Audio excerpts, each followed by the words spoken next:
Now, dear student, before completing of this chapter, I want to tell you some important definitions related with this chapter. So, first of all, archaeologist. People who study the objects made and used in the past are called archaeologist. Excavation.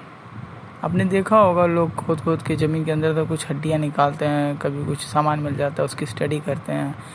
If you have visited any museum, then you must have seen these objects which are found during excavation. The process of digging under the surface of the earth in order to find old objects is called excavation. Historian, scholar who study the past are called historian. जो लोग भूतकाल में हुई घटनाओं को पढ़ते हैं उनको हिस्टोरियन कहा जाता है. Inscription, these are the writing on very hard surface like metal or stone. Manuscripts, I have told you, manuscripts were written by the man and by the hand. Books that were written by long ago by hand on palm leaf or bark of trees are called manuscripts. Manuscripts and inscription help us to know about our past. In the work done by an archaeologist.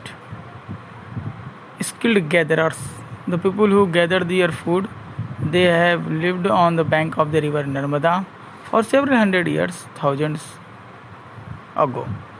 They were known as skilled gatherers. Tributaries, smaller river that flow into a large river are said to be its tributaries. Like Ganga is a big river, Yamuna is its tributary. Clear everyone? Thank you. Now the chapter is finished. Now you are supposed to do the textbook exercise. Thank you, my dear students.